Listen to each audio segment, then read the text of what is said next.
बिस्मिल्लाहिर्रहमानिर्रहीम। अस्सलाम वालेकुम दोस्तों, नई वीडियो में खुश आमदेद। दोस्तों, चीनी फौज के हमले के 4 दिन बाद भारतीय फौज के नुकसान की तफसीलात जारी। चीनी फौज की वीडियोस की तफसीलात सामने लाने का सिग्नल भी मिल गया, जबकि अफगानिस्तान में चीनी होटल पर हमलों के पीछे कौन निकला, अहम तरीन इंकशाफात सामने आ गए हैं। वीडियो की तफसील में जाने से पहले आप देख रहे हैं हकीकत की दुनिया डॉक्टर अली के साथ। हमारा चैनल सब्सक्राइब करके घंटी के निशान को दबाना मत भूलिएगा। इस वीडियो को ज्यादा से ज्यादा फेसबुक, व्हाट्सएप और सोशल मीडिया पर शेयर जरूर करें।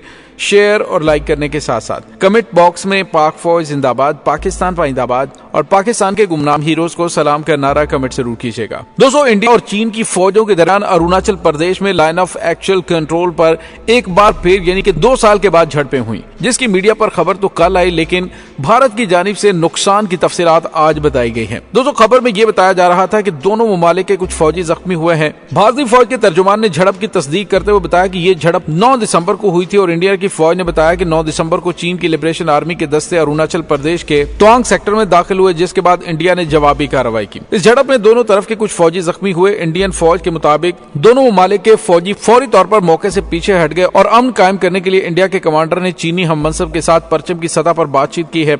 भारत के एक बड़े अंग्रेजी अखबार द हिंदू ने भारतीय दिफाई हुकाम के हवाले से बताया कि अरुणाचल प्रदेश के इलाके तवांग में होने वाली झड़प में भारतीय फौजियों से ज्यादा चीनी फौजी जख्मी हुए हैं।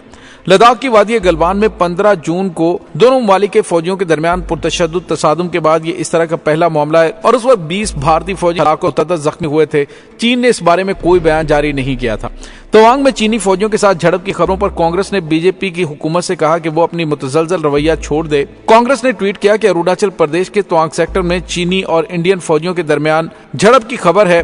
वक्त आ गया कि हुकूमत चीन के साथ सख्त लहजे में बात करे और उसकी हरकत को बर्दाश्त नहीं किया जाएगा। दोस्तों, अरुणाचल प्रदेश के हवाले से चीन का दावा है कि ये उनका इलाका है और उस इलाके के अंदर वो पहले ही गश्त भी करते हैं। दोस्तों, याद रहे कि 2 साल पहले जब दोनों फौजों के दरमियान झड़पें हुई थी तो उसके बाद चीन ने आहिस्ता आहिस्ता भारत की वीडियोस जारी की गई, जो भारत कह रहा था कि हमारा नुकसान नहीं हुआ, भारतीय फौज ने अंदर जाकर चीनी फौजियों को मारा है, हम इतना उनका नुकसान कर चुके हैं। लेकिन जब तफसीलात सामने आई तो पूरी दुनिया को पता चल गया कि भारत की जानिब से झूठ बोला जा रहा था। और फिर वो वीडियोस आपके सामने हैं जिसमें चीनी फौज के हाथों जलील होने के बाद माफिया मांगते और हाथ जोड़ते हुए भारतीय फौजियों को देखा जा सकता था। दोस्तों, याद रहे कि अरुणाचल प्रदेश वो इलाका है जिसको चीन अपना इलाका कहता है और जब उनकी फौजें पेट्रोलिंग करने के लिए उन इलाकों के अंदर आती हैं तो भारतीय फौजें दानिस्ता तौर पर पीछे हट जाती हैं। गुज़िश्ता साल अमेरिका ने भारत को सैटेलाइट से देखकर बताया था कि चीनी फौज तुम्हारे इलाकों के अंदर घुसकर वहां पर गांव तामीर कर चुकी है। न सिर्फ गांव तामीर के बल्कि वहां पे इंफ्रास्ट्रक्चर भी बना दिया गया, वहां पे फौज भी तैनात कर दी गई और भारत कुछ भी करने के काबिल न रहा। और जब चीन से बात की तो चीन ने कहा कि हमने तो अपने इलाकों के अंदर कंस्ट्रक्शन किया क्योंकि ये हमारा अपना इलाका है। और भारतीय हुकूमत की अपोजिशन की जानिब से सवालात उठाए गए कि आखिर भारतीय फौज पर जो इतना बड़ा बजट खर्च किया जा रहा है तो आखिर भारत चीन से इतना दबा क्यों हुआ है। दोस्तों, यहाँ पे आपको ये बताते चले कि अब 4 दिन के बाद भारतीय मीडिया की जानिब से कहा गया कि चीनी और भारतीय फौज के दरमियान लाइन ऑफ एक्चुअल कंट्रोल पर झड़प में कोई भारतीय फौजी जख्मी नहीं हुआ और न ही कोई हलाकत सामने आई है। पार्लियामेंट में इजहार ख्याल करते हुए राजनाथ सिंह ने कहा कि गुज़िश्ता रोज पेश आने वाले वाक़े में कोई भारतीय फौजी जख्मी नहीं हुआ। हालांकि ये वाक़या गुज़िश्ता रोज का नहीं बल्कि 9 दिसंबर का है। राजनाथ सिंह ने कहा कि भारतीय फौज अपने मुल्क की सरजमीन की हिफाजत के लिए पुरअज़्म है। भारतीय वज़ीर दिफा ने यह भी कहा कि चीनी फौज को इस तरह के अमल से गुरेज करने का कहा गया ताकि सरहद पर अमन बरकरार रहे। दोनों line of actual control Tawang sector पर चीनी फौज और भारतीय फौज के दरमियान झड़प हुई, जिस हवाले से भारतीय फौज ने अपने बयान में कहा कि झड़प में दोनों जानिब से फौजियों को मामूली चोटें आई हैं। दोस्तों, ख्याल रहे कि चीनी और भारतीय फौज के दरमियान 2020 में लद्दाख की वादी में झड़पें जब हुई थी, जिसमें भारतीय फौज के 20 और चीनी फौज के 4 फौजी मारे गए थे। चीन की एक स्ट्रेटेजी रही है कि वो अपने नुकसान की तफसीलात जाहिर नहीं करता, लेकिन भारत की जानिब से जब झूठ बोला जाता है तो फिर चीनी फौज की जानिब से वीडियोस जारी की जाती हैं और अब वीडियोस आना चंद ही दिनों में शुरू हो जाएंगी। सवाल ये पैदा होता है कि जब ये वाकया 9 दिसंबर को पेश आया तो भारतीय फौज की जानिब से आज इसका इजहार क्यों किया गया, आज अपने नुकसान की तफसीलात क्यों बताई गई।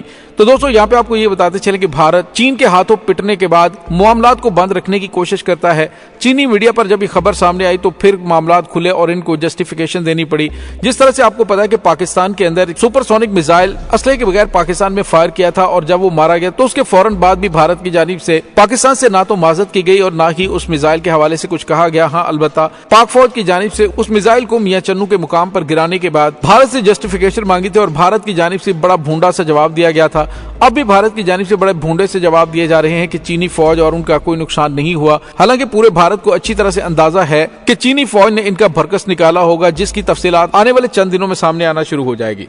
दोस्तों, दूसरी जानिब आपको पता है कि भारत में चीनी होटल पर हमला किया गया और अफगान तालिबान की जानिब से कहा गया कि इसमें दाइश मुलव्विस है, तो उसमें दाइश को मुकम्मल तौर पर सपोर्ट और ट्रेनिंग भारत फराहम कर रहा है और भारत ही पाकिस्तान के सफारत खाने पर हमला करने में मुलव्विस था। यानी पाकिस्तान और चीन के खिलाफ ये इकदाम भारत की जानिब से किए जा रहे हैं। मकसद सिर्फ और सिर्फ ये है, भारत बुरी तरह से बौखला चुका है क्योंकि अमेरिका उससे पीछे होना शुरू हो गया, क्योंकि उसने जो इस पे सरमायाकारी की थी, ये इलाके का थानेदार बना फिरता था। चीनी फौज की जानिब से हर दूसरे दिन इनके फौजियों को मार मार कर उनका भरकस निकाला जाता है, उसके बाद उनकी वीडियोस जारी की जाती हैं। दोस्तों, याद रहे कि चंद दिन पहले जब राजनाथ सिंह ने पाकिस्तान को धमकी दी तो भारतीय फिल्मी अदाकारा ने अरुणाचल प्रदेश लिखा था, जिसके बाद उसके खिलाफ कार्रवाई की गई थी। हालांकि उसने तो आईना दिखाने की कोशिश की थी कि पाकिस्तान को धमकियां देने से पहले चीनी फौज के हाथों होने वाले अपने नुकसान और अपने फौजियों की दुर्गत को याद कर लो, पहले चीन से निपट लो, पाकिस्तान की तरफ बाद में जाना। दोस्तों, दूसरी तरफ आपको ये बताते चलें कि ये जो ताजा तरीन लड़ाई हुई है, ये भारत की शुमाल मशरकी हिमालयी रियासत अरुणाचल प्रदेश के तवांग सेक्टर में हुई है, जिसकी सरहद चीन के जुनूब से मिलती है और झड़प के दौरान किसी भारतीय फौजी के जख्मी या हलाक होने का वाकया रूनुमा नहीं हुआ, ऐसा कहना है राजनाथ सिंह का। दोस्तों, दूसरी जानिब चीनी वजारत खारजा के तर्जुमान वांग वेनबिन ने कहा है कि भारत और चीन के दरमियान सरहद पर सूरत हाल उमूमी तौर पर मुस्तहकम है। यानी जो ताजा तरीन झड़प हुई थी 9 दिसंबर को, उसमें भारतीय फौज का जो नुकसान हुआ उसकी तफसीलात दोनों ममालिक की जानिब से जारी नहीं की गई। अब चीन की जानिब से ये खबर सामने आई है तो भारतीय अवाम की जानिब से सवालात उठाए गए और भारतीय पार्लियामेंट के अंदर इस पर बहस हुई, तो उसके बाद इसकी तफसीलात बताई गई। लेकिन अब चीन की जानिब से भारत के झूठ का एक बार फिर पर्दा चाक किया जाएगा और दिखाया जाएगा कि भारतीय फौज की कैसे मुरम्मत की गई है। चीनी फौज का तरीकाकार यही है कि जब वो इनकी मुरम्मत करते हैं तो इस दौरान मुकम्मल तौर पे फोटोग्राफी और वीडियोस बनाते हैं और उनको वक्फे से जारी करके भारत की दुम पे पांव रखते रहते हैं और भारत को जवाबी रद्द-ए-अमल देने के काबिल भी नहीं होता। दोस्तों, दूसरी जानिब आपको ये बताते चलें कि 2020 में भारत और चीन के दरमियान होने वाली झड़पों के बाद चीन और भारत ने सरहद पर हजारों फौजी भेजे थे, मुज़ाकरात के मुतअद्दिद अदवार हुए थे और दोनों ममालिक इस कशीदगी को कम करने में काफी हद तक कामयाबी हुए। दूसरी जानिब आपको ये बताते चलें कि नवंबर के आखिरी हफ्ते में लद्दाख के डेमचोक इलाके में शुमाल की जानिब भारत और चीनी फौजों के दरमियान एक और झड़प हुई थी। ये वाज़ेह नहीं था क्या उस वाक़े के नतीजे में कोई जख्मी हुआ कि नहीं। फौजी ज़राए ने कहा था कि चीनी फौज की जानिब से लद्दाख में सरगर्मियां बढ़ा दी गई हैं। उस इलाके में चीनी फिजाइया की जानिब से फिजाई हुदूद की खिलाफ वर्जी का भी इम्कान है। ये झड़पें गुज़िश्ता माह चीन की सरहद से मुत्तसिल शुमाली भारतीय रियासत उत्तराखंड में भारत और अमेरिका की उन फौजी मशकों के बाद हुई जिस पर चीन को एतराज था। जरा का बताना है कि चीनी फौजियों ने एक बैनर भी आवेजा किया था जिसमें भारत और अमेरिका की फौजी मशकों पर एतराज किया था और भारत को मुतनब्बे किया था कि वो ऐसा करने से बाज रहें, वरना इसका रिजल्ट अच्छा नहीं होगा। दोस्तों, इस तमाम सूरत हाल के बारे में आपका क्या कहना है, कमेंट सेक्शन में अपने ख्यालात का इजहार जरूर कीजिएगा। इंशाल्लाह बहुत जल्द मिलते हैं एक नई वीडियो में, तब तक के लिए अपना बहुत सारा ख्याल रखिएगा। पाक फौज जिंदाबाद, पाकिस्तान पाइंदाबाद, पाकिस्तान के गुलाम हीरोज को सलाम, अल्लाह वारिस।